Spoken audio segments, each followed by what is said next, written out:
At the beginning of Star Wars, The Old Republic, when we were building it, or coming up with the initial design, we had to decide which planets we were going to put in that were from Star Wars Knights of the Old Republic. Taris would be a really cool planet to put in there because it was totally destroyed in the first game.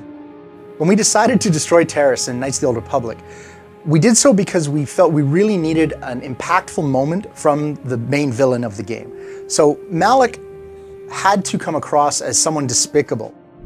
We cannot risk her escaping Taris. Destroy the entire planet. We thought the best way to do that was to give you this world that you had experienced and discovered and come to love, and then have him destroy it right in front of you.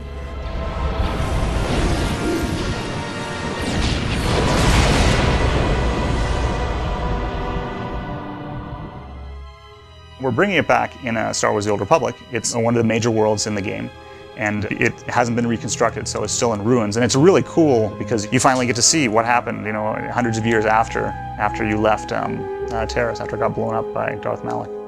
When we first heard about Taris, it was definitely one of the coolest things we'd heard, because in my opinion, Taris is possibly the most iconic planet on the original KOTOR.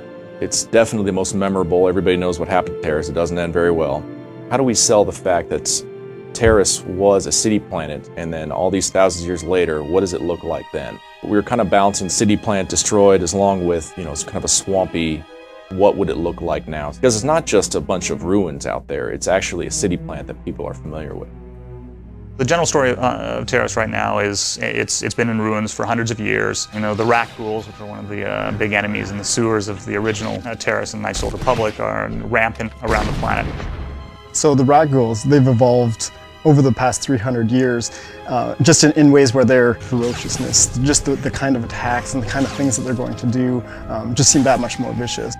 They're particularly challenging because they came from what were humans, so bipedal creatures, but because they're encompassed with this disease, you know, they're sort of bent over and twisted. And that was something that we had in the original KOTOR, and we wanted to bring that forward into Tor as well. You know, where our animators really shine is where they can use different references to various different kinds of animals and creatures. So the rat ghouls, you know, stem from kind of ape-like movements, almost like a big giant, you know, gorilla or something like that. And then, you know, how you'd mix that with a human and how it would move. The story of Taris in the Old Republic is a very interesting one.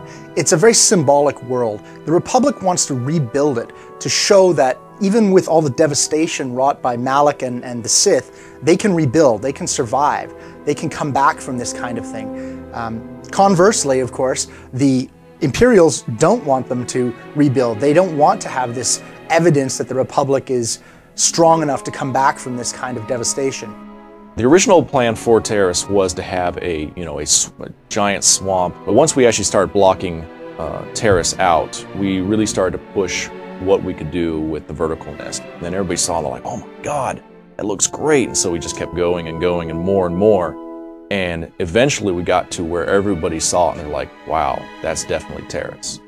Taris is one of the more interesting worlds in the Old Republic, not just because it's, you know, an old world from Knights of the Old Republic, but also because it's a type of world that hasn't been explored in video games very often, which is this huge Coruscant-like or, you know, metropolitan-like city that's been completely wiped out. So you have all these huge skyscrapers that have been destroyed and toppled, and you have these incredible vistas, you have these incredibly unique areas to explore.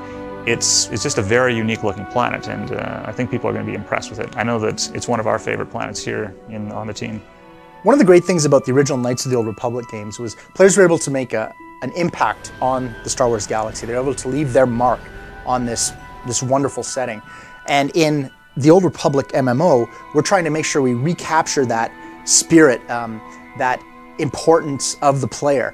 So whether you're a Republic faction or an Imperial player, you are going to get a chance to make a real difference. You get to determine what is going to happen to this world, and it will be reflected in what happens in the game.